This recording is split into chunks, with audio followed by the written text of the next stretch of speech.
Hey though, it's the mafia. This shit for all the gangsters, nigga. Real story.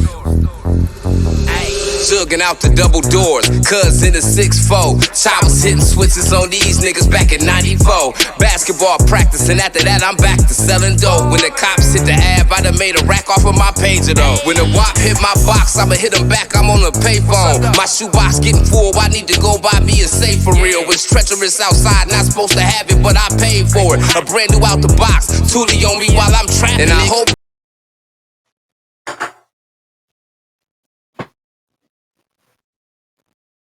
Ice Cube, the Notorious B.I.G, who was the best storyteller in rap. First off, hats off to both the Notorious B.I.G and Ice Cube because both of them are legends. Both had their own style. Both of them led their coast at one point in time.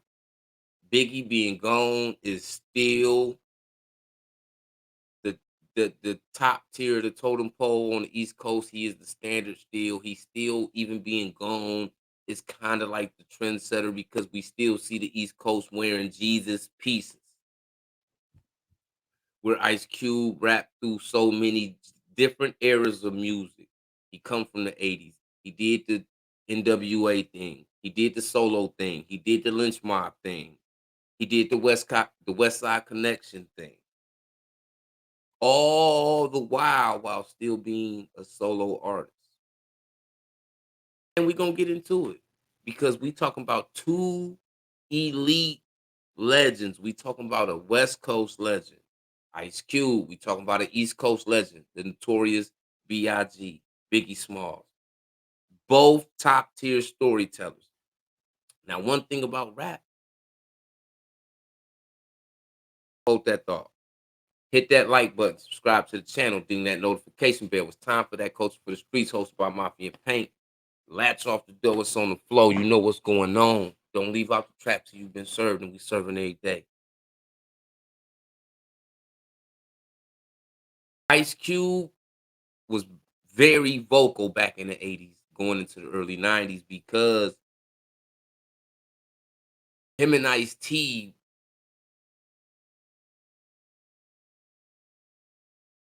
they promoted,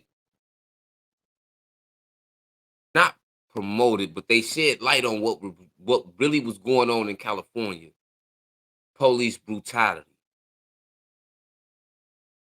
the gang culture, the street life in Los Angeles, how political it is in the streets, on top of everything that come with it, all the adversity.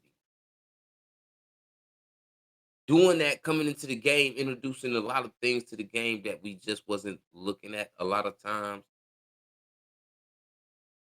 Where we seen the East Coast doing the Dookie ropes and the big medallions and stuff like that. California had a different mentality. It was gang banging, dicky suits, throwing up signs, bandanas. The culture different. Cube shed light on that through his storytelling, because the stories that he was telling, it's like, okay, think about it. Today was a good day.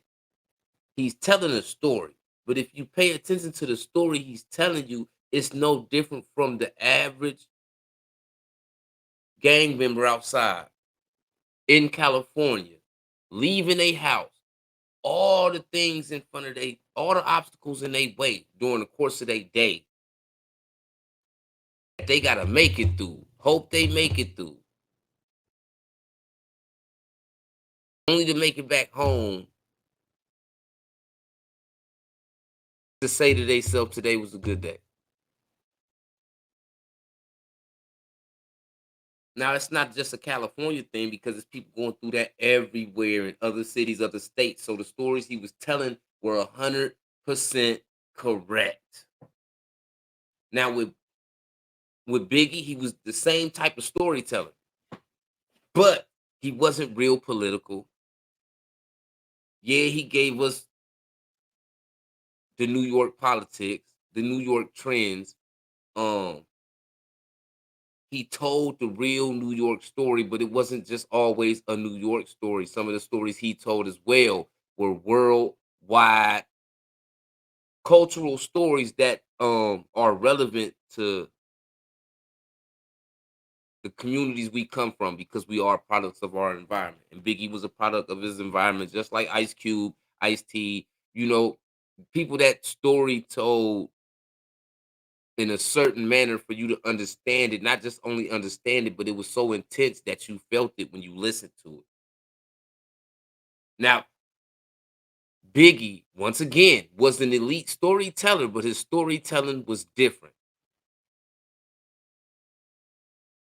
Biggie storytelling made people go outside, want to put that rope around their neck and put that Jesus piece on their neck, on their chain. Put some Versace on, wear some Versace glasses with their Tim.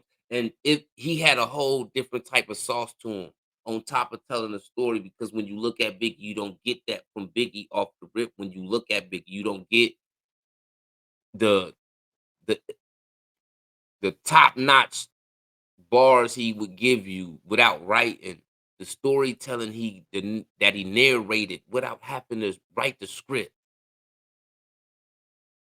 It was raw and uncut. But we talking about two different styles of rappers. We talking about two different topic picking artists. Whereas with Cube, he gonna talk about the stuff that touch the street, but it's gonna touch the government as well, the system. Gonna be offended by what Ice Cube talking about because these are the things that they don't want us talking about. That's what made Ice Cube so important to the culture to this day. Because when Ice Cube was doing that, it wasn't a whole lot of rappers doing that. On the East Coast, you might have had like African Bambaataa and uh Public Enemy.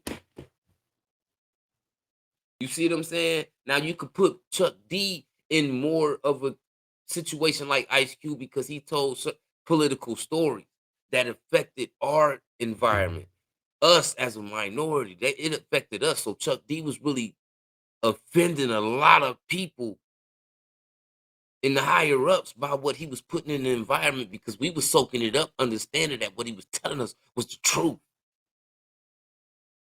That was the same thing Ice Cube was doing on the West Coast.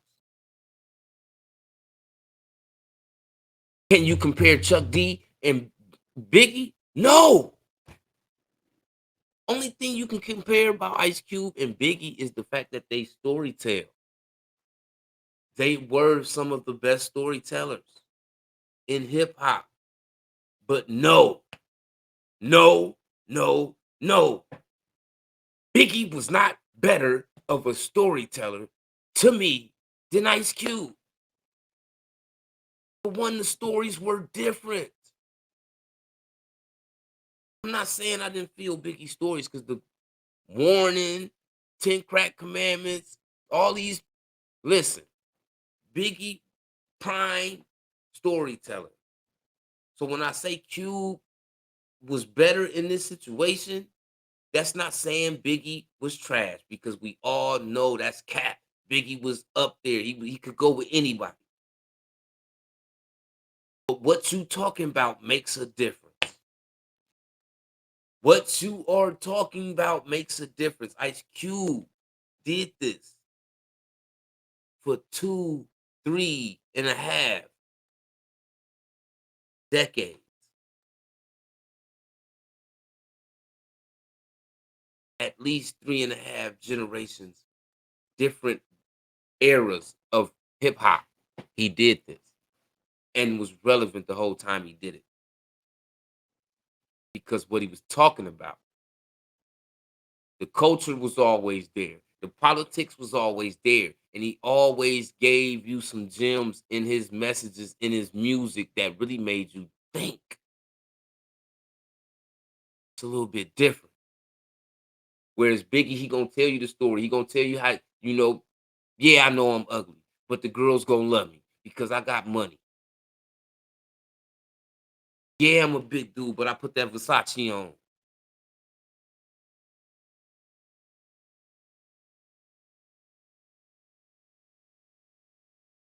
He told you the street stories, the paranoia of watching your homies and watching people try to backdoor you, and just the New York politics of how New York is. And I respect that because that's New York. And New York got a lot of political things and things that could be publicly spoken to where the higher ups would be mad about that too. That just wasn't what Biggie was talking about. Biggie wasn't talking about the politics, bruh. Cube talked about the streets, the politics, the glamour of living rich.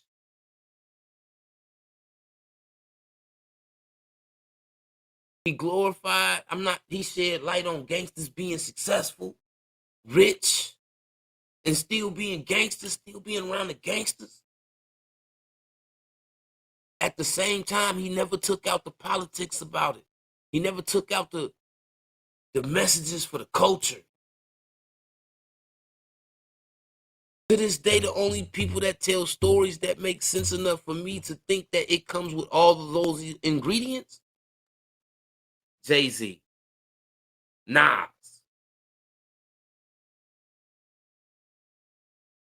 J. Cole. So you mean to tell me three niggas in today's hip hop music that still actively rap, and Nas is not a full-time rapper no more. He's doing a whole bunch of other things. So we just gonna say, and Jay-Z's not a full-time rapper anyway, no more neither. So now we basically have nothing but storytellers that tell us nothing but gangster stories. It's nothing in there about politics. There's no real messages in there. It's just straight glorification of all the negativity that go on with our culture in our environment.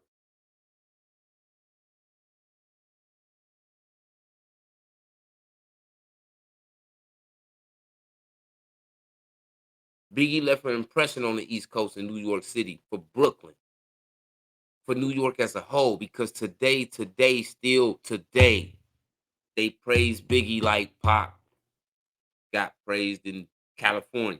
In New York, they praise Biggie like that, still to this day.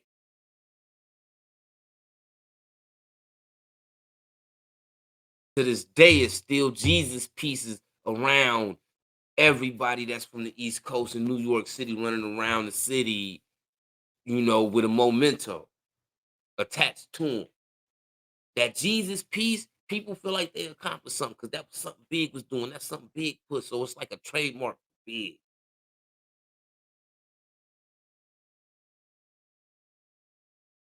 Because the Jesus piece on the chain is nowhere close to as important in New York City anywhere else. Biggie stamped that.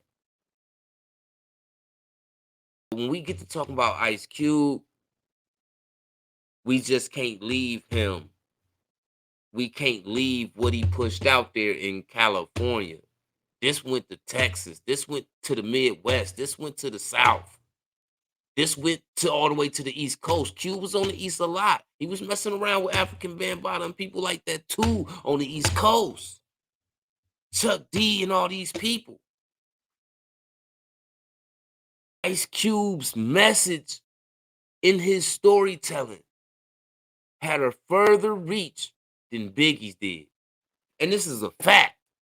You disagree, just leave your comments in the comment section. You are allowed your own opinions. Just leave them in the comments. But what I'm saying to you is Ice Cube's messages, even to this day, when you go back and you listen to old Ice Cube music, his messages to the streets, his voice on pointing out and shedding light on the flaws in the system. It carries on to this day. It's still took in just the same by the people that decide to press the play button on Ice Cube old music.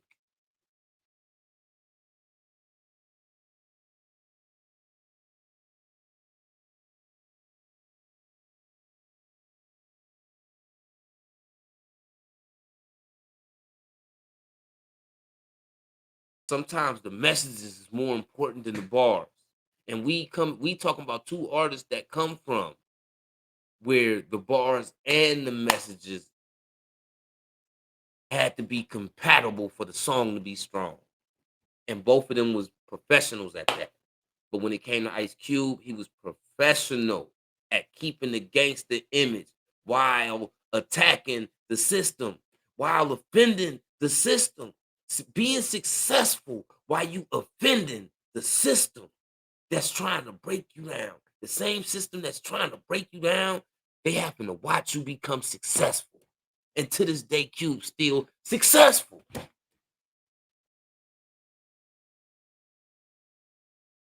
His storytelling had a bigger impact. Like I said, you don't think so? You disagree? Leave the comments in the comment section. But we out of here. Latch off the door. It's on the floor. It's time for that. Culture for the streets, man. Who was the better storyteller? Ice Cube or the Notorious B.I.G? Me personally, I salute both of them. Living legends. Both of them legends. But my pick is Ice Cube. And I'm a Midwest nigga, Ohio nigga. But Ice Cube had more influence, more of a message and an impact on my soul when I was out there in the streets full time, going through some of the same things he was experiencing in his stories and he was telling us about. We was experiencing. It was like the Pac effect, the things that Pac talked about, Dear Mama and all these things. So many tears. We felt them things because we went through those things. I'm not saying Biggie didn't say the same things certain times, but this was 24/7 with Ice Cube. Cube was the better storyteller, man. We out of here, man. To the next time. It's like that. It's time for that. Culture for the Streets, hosted by Mafia and Paint.